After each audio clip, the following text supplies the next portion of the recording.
நம்ம ஆசையாக வளர்க்குற நாய் எப்படி காலபைரவரின் வாகனமாகியது? இந்த பதிவில் காண்போம்.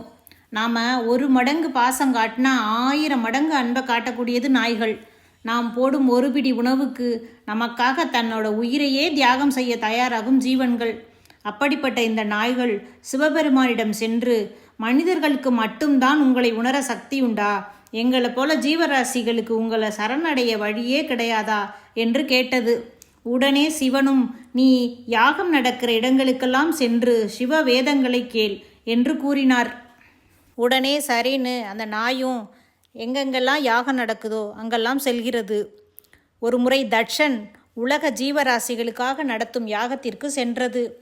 தான் நடத்தும் யாகத்தில் ஒரு நாயை கண்டதும் தட்சன் அதை அடித்து விரட்டினான். அதை கண்ட சிவன் பயங்கர கோபம் கொண்டு தட்சனிடம், நீ செய்யும் இந்த யாகம் பயனளிக்காது என்று கூறினார்.